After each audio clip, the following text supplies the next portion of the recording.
আচ্ছা দেখো আজকে তোমাদেরকে যে বিষয়টা আমি বোঝাবো সেটা হচ্ছে জীবন বিজ্ঞানের দেখো পরিবেশ এবং জনসমষ্টি, ঠিক আছে।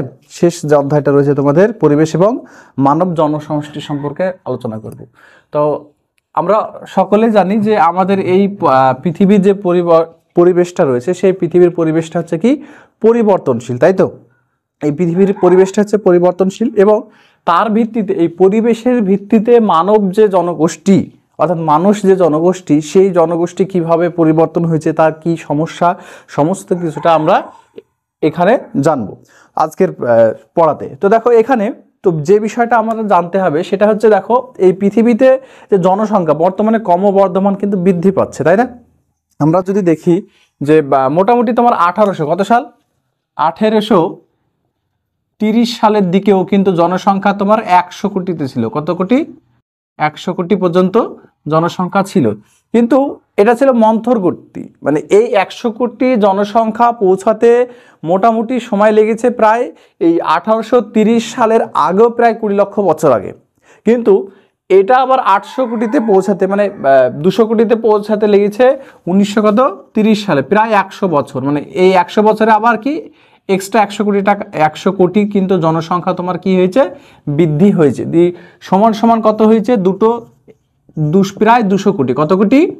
200 কোটি কিন্তু জনসংখ্যা বৃদ্ধি পেয়েছে। কিন্তু বর্তমানে যদি আমরা দেখি 2023 সালের, ঠিক আছে, 2023 সালের যদি জনসংখ্যা দেখি প্রায় পৃথিবীতে, ঠিক আছে, প্রায় কত পৃথিবীতে টোটাল যে জনসংখ্যা সেটা হচ্ছে কত 800 কোটি। কত কোটি? 800 কোটি। এই যে জনসংখ্যা বৃদ্ধি পাচ্ছে, এই জনসংখ্যা বৃদ্ধি পাওয়ার কি কেমন সমস্যা, সেই সমস্যার সমাধান কিন্তু আজকে আমরা জানবো, ঠিক আছে। তো দেখো এই যে জনসংখ্যা যদি আমাকে মানব গোষ্ঠী সম্পর্কে আমাকে জানতে হবে, তো দেখো যেটা প্রথমে তোমাদেরকে জানতে হবে যে জনসমষ্টি কাকে বলা হয়। এই যে আমরা এখানে লিখেছি যে জনসমষ্টি, তাই না। তাহলে জনসমষ্টি কাকে বলা হয় এটা তোমাদেরকে আগে জানতে হবে। তো জনসমষ্টি কাকে বলা হয়, তো আমি লিখছি, দাঁড়াও, জনসমষ্টি। তো এই জনসমষ্টি কাকে বলা হয়? তো দেখো জনসমষ্টি কাকে বলা হয় হচ্ছে কোনো একটি নির্দিষ্ট অঞ্চলে নির্দিষ্ট সময়ে কোনো একটি কি নির্দিষ্ট অঞ্চলে নির্দিষ্ট সময়ে উপস্থিতি সমস্ত জীব সংখ্যাকে বলা হয় সেই অঞ্চলের জনসমষ্টি, ঠিক আছে। কোনো একটি নির্দিষ্ট অঞ্চলে, আবারও বলছি, দেখো কোনো একটি নির্দিষ্ট অঞ্চলে নির্দিষ্ট সময়ে যতটা জীব সংখ্যা রয়েছে তার সংখ্যাকে আমরা কি বলি? জনসমষ্টি। টোটাল সংখ্যাটাকে আমরা কি বলি? জনসমষ্টি। আমরা অনেক সময় দেখি যে কোন একটা অঞ্চল, কোন একটা দেশ ধরে নিতে পারো, সেটা ভারত হতে পারে বা বাংলাদেশ হতে পারে, সেই সমস্ত দেশে হয়তো আমি 2011 সাল থেকে 2023 সাল পর্যন্ত ধরলাম, ঠিক আছে, 21 সাল পর্যন্ত। তাহলে এই যে 10 বছর, এই 10 বছরে একটা নির্দিষ্ট সময় এবং এটা আমি নির্দিষ্ট একটা অঞ্চল বললাম। তো এই যে অঞ্চলে কতটা জনসংখ্যা রয়েছে, জীবগোষ্ঠী কতটা রয়েছে, তার সমাহারকে আমরা কি বলছি? জনসমষ্টি।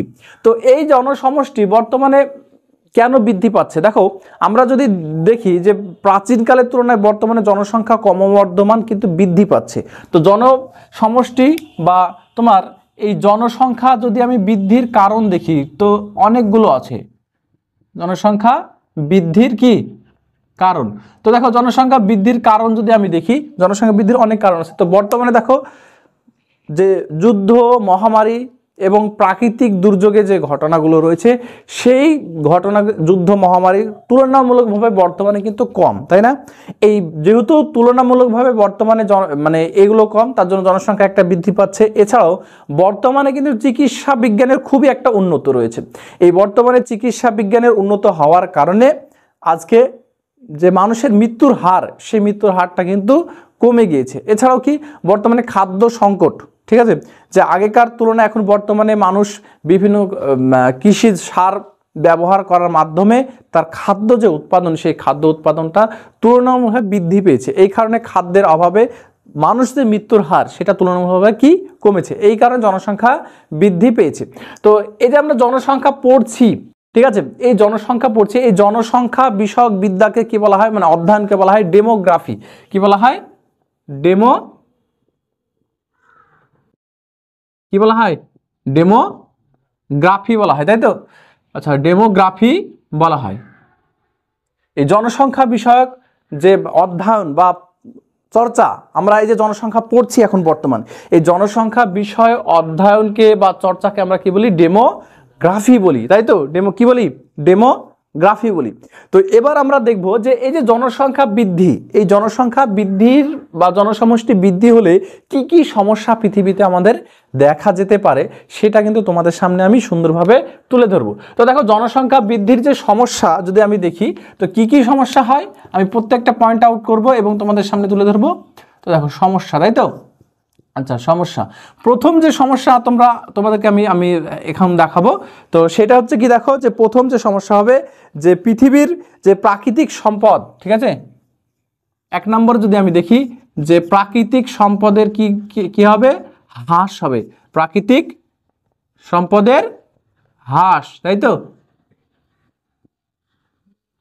দেখো, এবার তোমাদেরকে এই বিষয়টা আমি আলোচনা করছি। দেখো, পৃথিবীতে যদি জনসংখ্যা বৃদ্ধি ঘটে তাহলে যে সমস্যাগুলো দেখা দেবে, তো প্রথম যে সমস্যা দেখা দেবে যে প্রাকৃতিক সম্পদের হ্রাস দেখা দেবে, অর্থাৎ পরিমাণটা কমে যাবে। কেন কমে যাবে?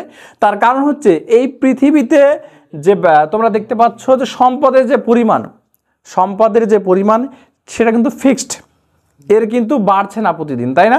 একদম ফিক্সড, পৃথিবীতে সম্পদের পরিমাণ একদম নির্দিষ্ট। এই কারণে যত জনসংখ্যা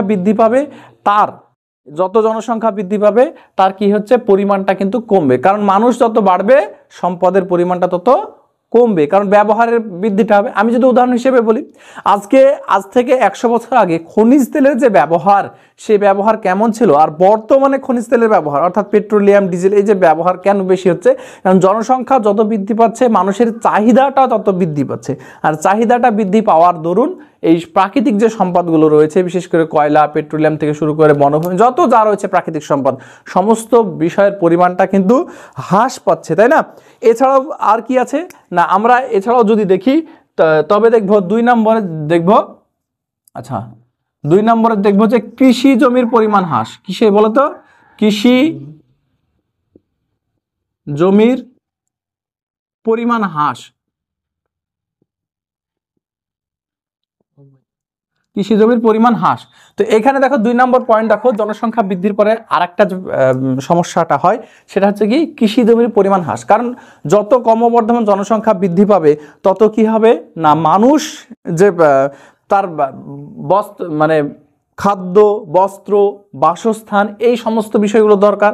আর যখন সে বাসস্থান তৈরি করবে তখন কি পৃথিবীতে তো জমির পরিমাণ ফিক্সড, তখন কি করবে? সে কৃষি জমিতে গিয়ে তার বাসস্থান তৈরি করবে, সেই মুহূর্তে কিন্তু তার কৃষি জমির পরিমাণটা কিন্তু হ্রাস পাবে, তাই না? এছাড়াও কি হবে না, মিষ্টি জলের পরিমাণটা কিন্তু কমে যাবে। 3 নম্বর পয়েন্ট কি? যে মিষ্টি জল, তাই না? যে জলটা আমরা কি করি? মিষ্টি জলের পরিমাণ হ্রাস। তো এই মিষ্টি জলের পরিমাণ কিন্তু হ্রাস, অর্থাৎ আমরা যে জলটা পান করি, যদি আমরা দেখি পৃথিবীতে টোটাল যদি জলকে আমরা দেখি, তো সেই জলটা হচ্ছে টোটাল হচ্ছে 100%, তার মধ্যে আমরা জানি যে 97% কি জল? নোনা জল। কিন্তু যে 3% মিষ্টি জল আছে, সেই 3% মিষ্টি জলের আবার প্রায় 68% জল সামথিং পরিমাণ, সেটা আবার কি না, বরফ এবং হিমবাহের জল। কি বলতো? বরফ এবং হিমবাহের জল। আর বাকি জলটা কি না, ভৌম, বাকি ওই 3% আবার 30% হচ্ছে তোমার ভৌম জল রয়েছে। এই সমস্ত জলগুলো পুকুর, নদী, নালা, খালবিল থেকে পাওয়া যায় সাধারণত। কিন্তু বর্তমানে জনসংখ্যা বৃদ্ধির কারণে এই মিষ্টি জলের পরিমাণ হ্রাস পাচ্ছে, তার সঙ্গে সঙ্গে তোমার দূষণের সমস্যাটা কিন্তু কি বৃদ্ধি পাচ্ছে, তাই না? তাহলে 1 নম্বরে আমরা কি পেলাম? যে প্রাকৃতিক সম্পদের হ্রাস, তাই না? কি পেলাম?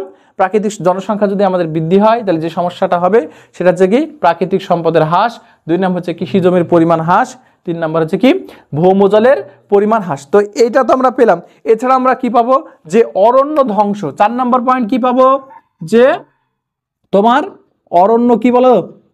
অরণ্য ধ্বংস, তাই না? অরণ্য, আচ্ছা, অরণ্য ধ্বংস ও বাস্তুতন্ত্রের কি বলো? বাস্তুতন্ত্রের ক্ষয় বা ক্ষতি, তাই না? তাহলে এই যে পয়েন্ট আমরা পেলাম যে অরণ্য ধ্বংস এবং বাস্তুতন্ত্রের ক্ষয়, তাহলে এই জায়গাটায় কি পেলাম? যে বর্তমানে দেখো যে মানুষ জনসংখ্যা যত বৃদ্ধি পাচ্ছে তত মানুষের কি চাহিদাটাও বৃদ্ধি পাচ্ছে, আর চাহিদাটা যখন বৃদ্ধি পাবে তখন কি হবে না, মানুষ তার চাহিদাটা যখন বৃদ্ধি পাচ্ছে তখন মানুষ যে তার বিশেষ করে খাদ্য, বস্ত্র, বাসস্থানের জন্য মানুষ অতিরিক্ত হারে তোমার কি করছে, অরণ্যকে ধ্বংস করছে। আর এই অরণ্য ধ্বংস করার দরুন সেখানে তো অরণ্য ধ্বংস হচ্ছে এবং সেখানকার যে বাস্তুতন্ত্র বিঘ্নিত ঘটছে। আজকে আমরা অনেক সময় দেখি উত্তরবঙ্গের যে জেলাগুলো রয়েছে, জলপাইগুড়ি বা আলিপুরদুয়ার, এই সমস্ত যে জেলাগুলো দেখি এই অতিরিক্ত হারে যে মানে বিভিন্ন পশু পাখি বলতে পারো, বিশেষ করে হাতি, বাঘ, এরা কি হচ্ছে যে তাদের মানে বাসস্থান বিশেষ করে অরণ্য এই ধ্বংস হচ্ছে। এই কারণে মাঝে মাঝে আমরা দেখি যে হাতি কিংবা বাঘ কি করে লোকালয়ে প্রবেশ করে এবং মানুষের উপর কিন্তু তাণ্ডব চালায়। কেন চালাচ্ছে? তার কারণ হচ্ছে এই অরণ্য ধ্বংসের কারণে। মানুষ জনসংখ্যা বৃদ্ধি পাচ্ছে, মানুষ অরণ্য বেশি বেশি পরিমাণে কি ধ্বংস করছে, তাই না? তাই এই অরণ্য ধ্বংসের ফলে বাস্তুতন্ত্রেও কিন্তু আমরা দেখতে পাবো কি যে ক্ষতি হচ্ছে, তাই না? বাস্তুতন্ত্রের কি ক্ষতি হচ্ছে বা ক্ষয় হচ্ছে। তাহলে এই যে সমস্যা, এছাড়াও আমাদের আর কি হবে না, আমরা আরো যে পয়েন্টগুলো দেখতে পাবো সেই পয়েন্টগুলো হচ্ছে, 1 নম্বর হচ্ছে কি পরিবেশ দূষণ। কি দূষণ? পরিবেশ, আচ্ছা পরিবেশ কি দূষণ। এছাড়াও আমরা 5 নম্বর দেখব, যদি দেখি যে জনসংখ্যা বৃদ্ধির কারণে, কি বলতো, জনসংখ্যা বৃদ্ধির কারণে পরিবেশ দূষণ, কি বলতো, পরিবেশ দূষণের পরিমাণটা বৃদ্ধি পাচ্ছে, তাই না? তো পরিবেশ দূষণের মধ্যে কি কি রয়েছে বলতো? পরিবেশ দূষণের মধ্যে রয়েছে যে জল দূষণ, বায়ু দূষণ থেকে শুরু করে যত দূষণ রয়েছে। যত জনসংখ্যা বৃদ্ধি পাবে, জনসংখ্যা বৃদ্ধি পাওয়ার দরুন আজকে আমরা শহর কলকারখানায় দেখতে পাই বা শিল্পের পরিমাণটা বৃদ্ধি পাচ্ছে, সেই নোংরা জলটা কি নদীতে পড়ছে কোনো এলাকায়। এই নদীতে পড়ার কারণে হয় মৃত্তিকা দূষণ হচ্ছে কিংবা বায়ু দূষণ হচ্ছে, কলকারখানার ধোঁয়া। তাহলে এক কথায় মোট কথা কি যে পরিবেশ দূষণের হারটা কিন্তু জনসংখ্যা বৃদ্ধির একটা অন্যতম সমস্যা, তাই না? এছাড়াও আমি যদি আরো দেখি তোমাদের, তাহলে কি হবে না 6 নম্বর যে পয়েন্টটা যদি আমি করি সেটা হচ্ছে অরাজকতা বৃদ্ধি পাবে। কি পাবে? অরাজকতা কিন্তু বৃদ্ধি পাবে, তাই না? অরাজকতা কি না, যত জনসংখ্যা বৃদ্ধি পাবে তত মানুষের কিন্তু বেকারত্বের হারটা অনেক সময় বাড়তে থাকতে পারে। আর এই বেকারত্বের হার বাড়ার কারণে মানুষ কিন্তু খারাপ পথটা বেছে নেয়। অনেক সময় চুরি, ডাকাতি, ছিনতাই এটা তো হয়। যত জনসংখ্যা বৃদ্ধি পাবে এর পরিমাণটা অনেক সময় কিন্তু বৃদ্ধি হয়। বিশেষ করে এটা শহর অঞ্চলে সব থেকে বেশি দেখা যায় এই অরাজকতাটা, এই যে চুরি, ডাকাতি, ছিনতাই, তাই না? এটা হচ্ছেই তো। তাহলে এই যে বিষয়গুলো, তাহলে আমরা কি পেলাম যে পরিবেশ এবং মানব জনসমষ্টির যে জনসংখ্যা বৃদ্ধির যে সমস্যাগুলো পেলাম, সেই প্রথম যে সমস্যা সেটা হচ্ছে কি প্রাকৃতিক সম্পদের হ্রাস হবে আমাদের। এছাড়াও কৃষি জমির পরিমাণ হ্রাস হবে, তো মিষ্টি জলের পরিমাণ কম হবে, অরণ্য ধ্বংস এবং বাস্তুতন্ত্রের ক্ষয় হবে, পরিবেশ দূষণ হবে, এছাড়াও অরাজকতা বৃদ্ধি পাবে। তো এই পয়েন্টগুলোকে সুন্দর করে পড়তে হবে। তো যদি কেউ পড়তে চাও, আমি ভাদুরিয়া পড়াই, আমার সেন্টারের নাম হচ্ছে ভূগোল টিউশন সেন্টার। আমার স্ক্রিনে আমার নম্বর দেওয়া থাকবে, তোমরা এই নম্বরে ফোন করে আমার সঙ্গে যোগাযোগ করো। তো ভিডিওটি এখানে শেষ করছি। সকলে ভালো থেকো, সুস্থ থেকো। আবার তোমাদের সঙ্গে দেখা হচ্ছে নতুন এক ভিডিওতে। ধন্যবাদ সকলকে।